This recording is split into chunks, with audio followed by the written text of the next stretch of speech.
बुद्ध आणि त्यांचा धम्म या ग्रंथाचे वाचन. चतुर्थ खंड भाग चौथा. निब्बाणावरील प्रवचने. निब्बाण म्हणजे काय याविषयी तथागतांचे प्रवचन.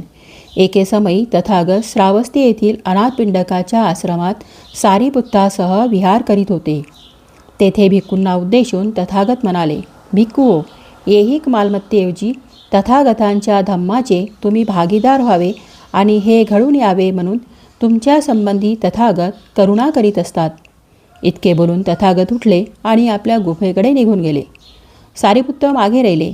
भिक्खूंनी त्यांना निब्बाणाचा अर्थ सांगायची विनंती केली. तेव्हा भिक्खूंना उत्तरादाखल सारिपुत्त म्हणाले, भिक्खूंनो, लोभ हा अत्यंत अकुशल धर्म आहे. क्रोधही अत्यंत अकुशल धर्म आहे.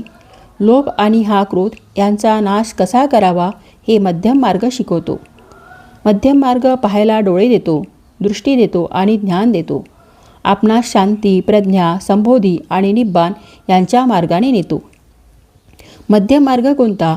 अष्टांग मार्गापेक्षा वेगळा नाही. सम्यक दृष्टी, सम्यक संकल्प, सम्यक वाचा, सम्यक कर्म, सम्यक उपजीविका, सम्यक प्रयत्न, सम्यक स्मृती आणि सम्यक समाधी हा मध्यम मार्ग होय. क्रोध, दृष्टबुद्धी, द्वेष, मत्सर, कृपणता, लोभ, ढोंग, कपट, उद्धटपणा, गर्व, सुस्तपणा हे सर्व अकुशल धर्म आहेत. गर्व, सुस्तपणा यांचा निरस करण्याचा मार्ग मध्यम मार्ग होय. तो पाहायला दृष्टी आणि ज्ञान देतो. शांती, प्रज्ञा आणि बोधी याकडे नेणारा तो मार्ग आहे. निब्बाण म्हणजे दुसरे काही नसून अष्टांग मार्ग होय. हा महास्तवीर सारिपुत्ताच्या भाषणाने ते भिक्खू आनंदित झाले. निब्बाणाची मूलतत्वे याविषयी तथागतांचे प्रवचन. एकदा पूजनीय रात हे तथागतांकडे आले आणि त्यांना अभिवादन करून बाजूला बसून तथागतांना त्याने प्रश्न केला, निब्बाण म्हणजे काय? निब्बाण म्हणजे विकारापासून मुक्ती. तथागत, परंतु निब्बाणाचे उद्देश काय? निब्बाण स्थितीत राहून पुण्यशील जीवन जगता येते. निब्बाण हेच निब्बाणाचे ध्येय आणि निब्बाण हेच निब्बाणाचे साध्य होय. एकदा तथागत श्रावस्ती येथील अनाथपिंडकाच्या चेतवनात विहार करीत होते. त्यावेळी भिक्खूंना बोलावून तथागत म्हणाले, भिक्खू हो, नीच लोकांकडे ओढून नेणारी आणि तथागतांनी तुम्हा सांगितलेली 5 बंधने तुम्हाला आठवतात काय? यावर स्थवीर मालुक्यपुत्र तथागतास म्हणाले, तथागत, ती 5 बंधने मला माहीत आहेत. मालुक्यपुत्ता, ती कोणती ते सांग. तथागत, हे शरीर म्हणजे मी आहे ही जाणीव, मानसिक अस्थिरता, धार्मिक कर्मे आणि विधी यावर सर्व काही अवलंबून आहे असे मानणारी नैतिक सदोष्टा, इंद्रियक सुखाने उद्भवणारा उन्माद आणि दृष्टबुद्धी ही तथागतांनी सांगितलेली माणसाला नीच जगाशी जखडणारी 5 बंधने.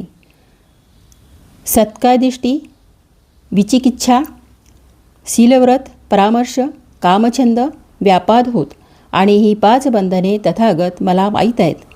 मालुक्यपुत्ता, कोणत्या अनुषंगाने ही 5 बंधने तथागतांनी सांगितली हे तुला माहीत आहे काय? अन्य मार्गाचे अनुयायी अर्भकाचे उदाहरण देऊन पुढील प्रमाणे बोलून तुला नावे ठेवणार नाहीत काय? मालुक्यपुत्ता, अर्भकावस्थेत आपल्या पाठीवर लोळणाऱ्या अबोध बालकांचे शरीर अविकसित असते. मग त्याच्या ठिकाणी शारीरिक जाणीव कशी निर्माण होईल? त्याप्रमाणेच आपल्या पाठीवर लोळणाऱ्या या अबोध अर्भकाचे मन अविकसित असते. त्याच्या ठिकाणी मानसिक अस्थिरतेची अवस्था कशी उद्भवणार? हे खरे की तरीसुद्धा त्याच्या ठिकाणी अस्थिरतेची वृत्ती सुप्तावस्थेत असते. मालुक्यपुत्ता, त्याप्रमाणेच ते अर्भक नैतिक आचार कसा करणार? त्याच्या ठिकाणी धार्मिक विधी आणि कर्मे यावर अवलंबून राहण्याची नैतिक सदोष्टा कशी असणार? तरीसुद्धा त्याच्या ठिकाणी ती वृत्ती सुप्तावस्थेत असते. मालुक्यपुत्ता, त्या अर्भकाच्या इंद्रिय वासना अविकसित असतात. मग इंद्रिय सुखापासून उद्भवणारा उन्माद ते कसे जाणणार?